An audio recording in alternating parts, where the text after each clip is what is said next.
Já, góðan daginn. Ég heiti Jón Skafti Gestsson, ég er orku- og umhverfishagfræðingur og starfa hjá Lotu. Og ég ætla aðeins að ræða við ykkur svona lauslega virði vatnsins okkar.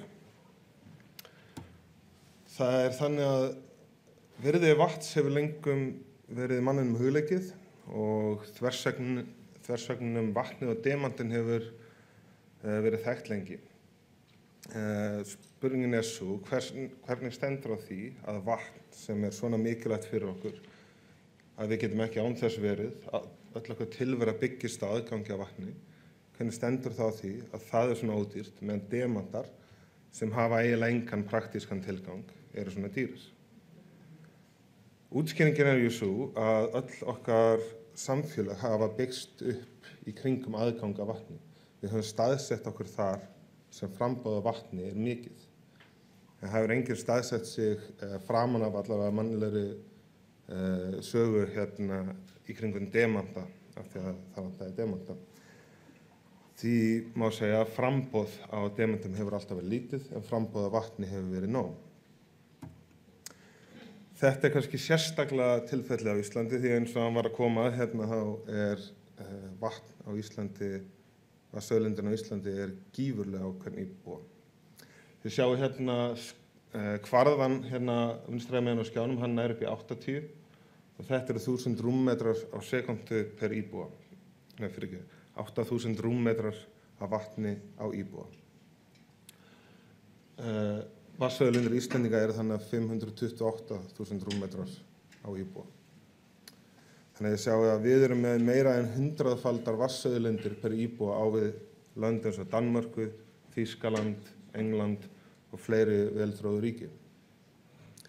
Noregur sem er oft sambærilegt ríki við okkur á mörgu leyti, með gríðarlega vatnsauðlindir líka, þeir hafa hana undir 80.000 rúmmetra á íbúa, það er að segja innan við 1/6 eða af því sem við hefum.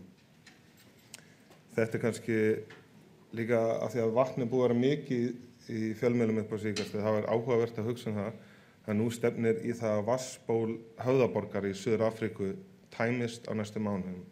Þannig að þetta er nú ekkert sem við höfum hana. En auðlindin er sem sagt reiknuð til svona, það eru á Íslandi heildarúrkoma sem stendur undir þessu. Það er hún er 140.000 milljónir rúmmetra á ári, eða alltaf því. En vatnsnotkun okkar er hins vegar einungis 300 milljónir rúmmetra, eða alltaf því. Sem þýðir það að við erum að nota það bleið af 600 vatnsstróknum sem falla á Ísland. Sem þýðir að við erum ekki nálægt því að fullnýta okkar vatnsauðlindir eða ferskvatnsauðlindir. En fyrst að við erum að nýta svo lítið af þessari nægðu vatns sem við höfum, hvert er þá virðið þessara vatnsauðlinda okkar? Eins og ég kom að þá lækkar er hefðbundið að tala að virði þeirra hluta sem nóg framboðar af minnki. En það er ekki endilega alveg rétt að nálgast að þannig. Verð lækkar, en virðið lækkar ekkit endilega.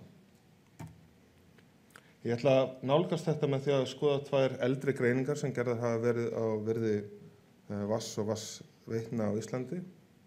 Ég ætla að bæta við 2 hvað ef greiningum og svo ætla ég að fjalla örlítið heilsufarsáhrif af menguðu vatni.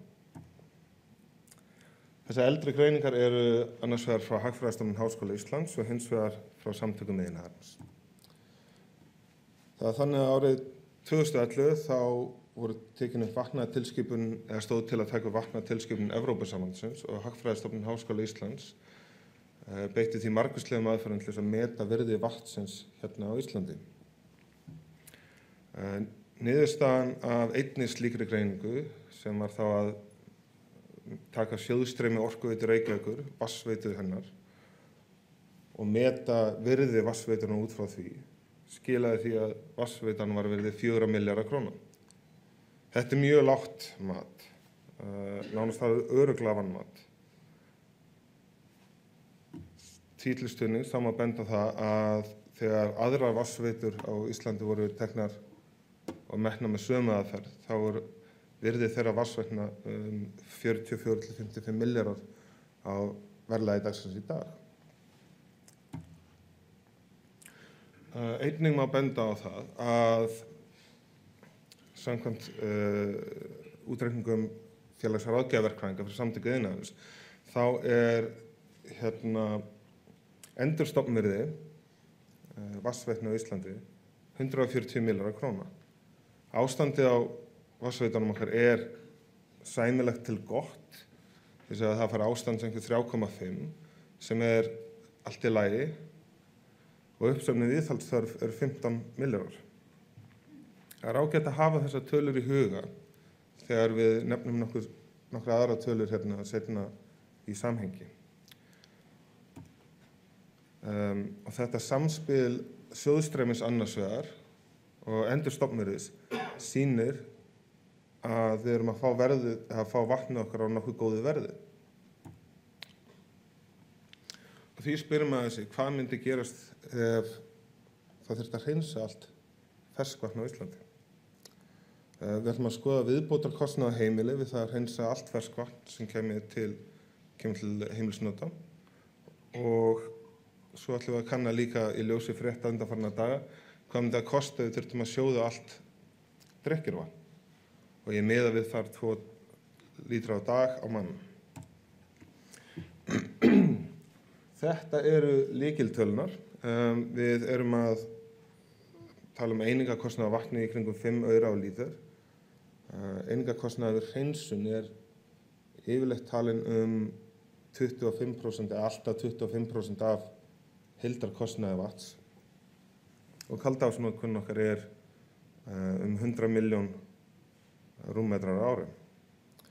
Þannig að kostnaður við að hreinsa þetta myndi þá samkvæmt þeim tölum vera það bil 1700 milljónir króna á ári.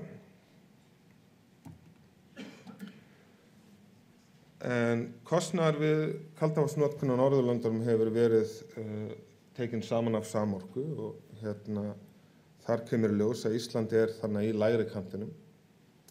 Við erum með að borga núna tæplega 29.000 krónur á ári miðað við 240 tonna notkun.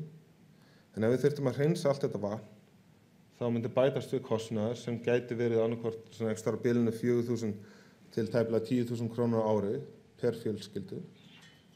Þetta er svona 15 til 33% álag ofan á það sem við varum að borga nú þegar.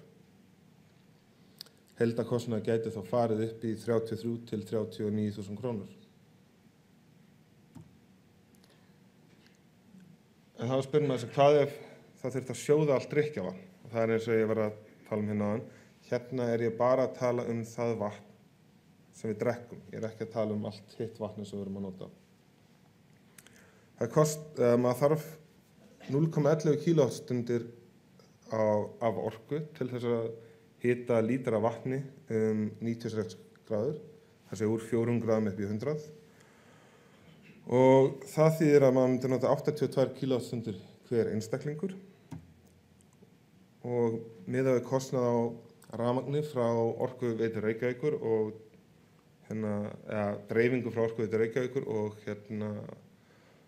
rafmagni frá Orku náttúrunnar, þá það það bil 1.300 krónur á mann á ári.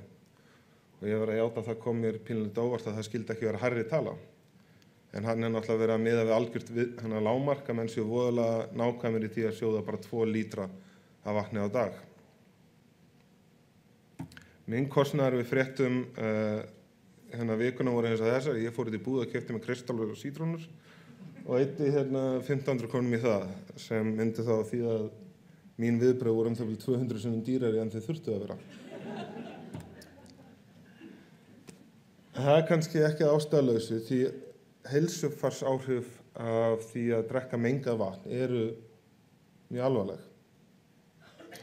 Og í því samhengi þá ætla ég að taka 2 dæmi. Ég ætla að taka annars vegar dæmi úr þróunarlöndum og svo ætla ég líka að taka dæmi hvað gerist í þróaðri löndum ef vatnsmálum ekki sinnt almennilega.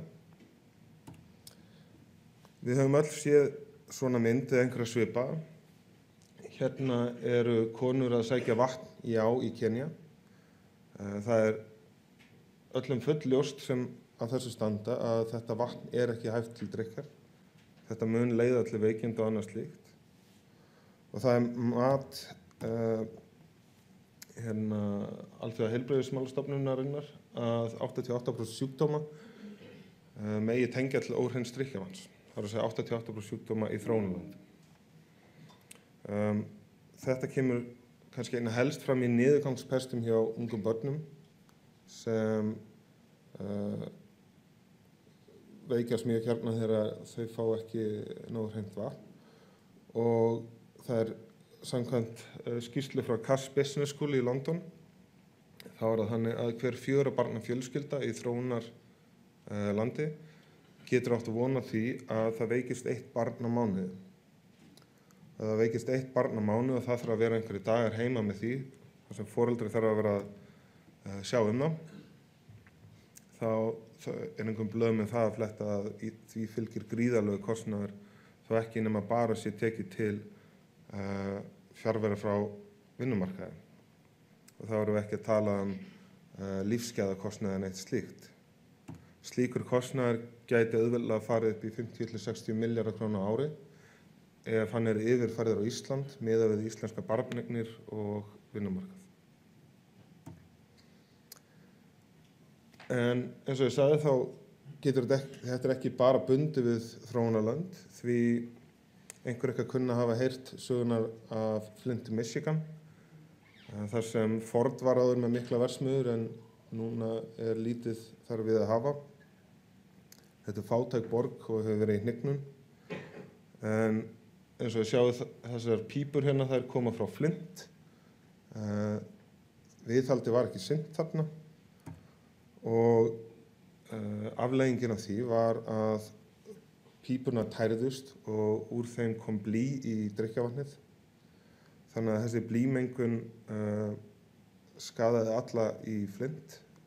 Auðvitað að mismiklu leyti en samt talið að meira en allir hafa orðið fyrir henni. Af 100.000 íbúum Flint eru 14.000 börn, það er að segja 17 ára og yngri. Og samkvæmt úttekt í grein í Health Affairs, þá var skaðinn $50.000 á hvert barn eða 5 milljónir króna.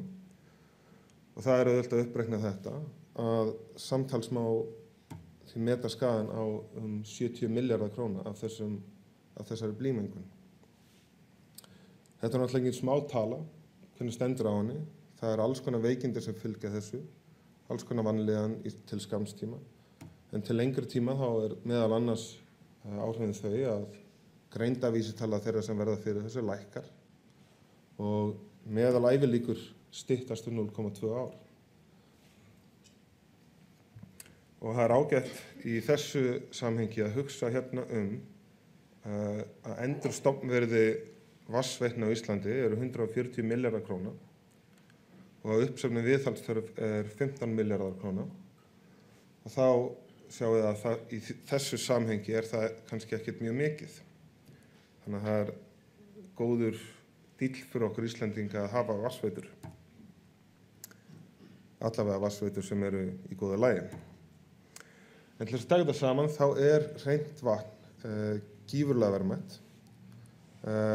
Verðmætið langt umfram rekstrarverðmæti.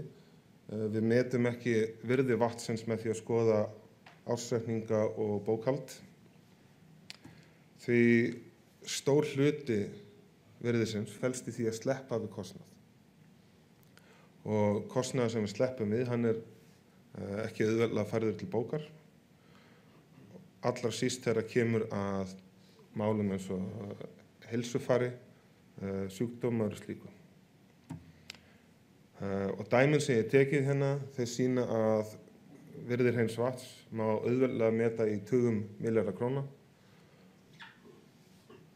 Þannig að það gríðarlega mikil virði í þessu vatni og þessum vatnsveitum okkar. Takk fyrir.